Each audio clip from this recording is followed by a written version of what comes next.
Kakek tiri berinisial TA, 48, di Kabupaten Bengkulu Utara tega cabuli cucu tirinya sendiri selama 3 tahun, sejak korban masih duduk di bangku kelas 4 SD hingga kelas 6 SD.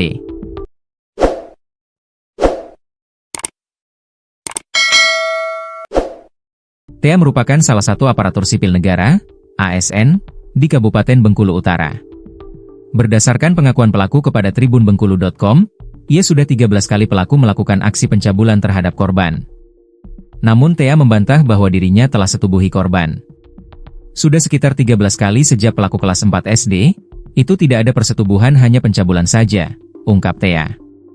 Menurut TA, korban telah ditinggal ibu kandungnya sejak kecil. Orang tua korban telah bercerai, sehingga korban dititipkan kepada nenek kandungnya yang merupakan istri kedua dari pelaku sejak masih duduk di bangku kelas 3 SD. Karena orang tuanya sudah cerai, jadi mulai dari kelas 3 SD dia tinggal bersama kami. Ibunya pergi ke luar negeri, terang TA. Sejumlah aksi bejat tersebut dilakukannya di kamar rumahnya saat kondisi rumah sedang sepi. 13 kali di kamar itulah, saat rumah sedang tidak ada orang, beber TA. TA mengaku, selama melakukan aksi tersebut ia tidak melakukan paksaan, namun hal tersebut terjadi karena korban yang meminta.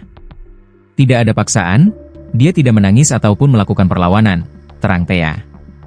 Selain itu ia juga mengaku tidak mengiming-imingi atau membujuk rayu korban. Tidak ada iming-iming atau bujuk rayu, ujar TA. Sebelumnya diberitakan, seorang aparatur sipil negara, ASN, berinisial TA, 48, di Kabupaten Bengkulu Utara tega cabuli cucu tirinya sendiri selama 3 tahun, sejak korban masih duduk di bangku kelas 3 SD hingga kelas 6 SD. Pelaku saat ini telah diringkus Polres Bengkulu Utara setelah mendapatkan laporan dari ayah korban. Kanit PPA Satreskrim Polres Bengkulu Utara Ibda Freddy Silaen mengatakan, penangkapan pelaku berawal dari laporan ayah korban sekitar 1 minggu lalu. Sekitar 1 minggu yang lalu, pelaku dilaporkan ayah kandung korban bahwa anaknya telah dicabuli oleh pelaku, ucap Freddy. Berdasarkan laporan ayah korban, aksi bejat kakek tiri korban tersebut sudah dilakukan beberapa kali di rumah pelaku. Menindaklanjuti laporan tersebut, Kanit PPA Satreskrim Polres Bengkulu Utara Ibda Freddy Silaen bersama anggotanya dan tim Opsnal Macan Kandis meringkus pelaku pada Selasa sore, 10 Juni 2025, sekitar pukul 14 waktu Indonesia Barat. Saya bersama anggota dan tim Opsnal Macan Kandis melakukan penangkapan langsung pada hari ini, jelas Freddy. Lanjut Freddy menerangkan bahwa pelaku tidak melakukan perlawanan saat ditangkap dan diamankan di kediamannya. Pelaku kami amankan tanpa perlawanan, ujar Freddy. Saat ini pelaku sudah diamankan di rumah tahanan Polres Bengkulu Utara untuk dilakukan penyidikan lebih lanjut. Saat ini pelaku diamankan di Polres Bengkulu Utara untuk dilakukan penyidikan lebih lanjut, kata Freddy. Sementara itu, Polres Bengkulu Utara mengungkapkan kronologi penangkapan seorang aparatur sipil negara, ASN, berinisial TA, 48, di Kabupaten Bengkulu Utara.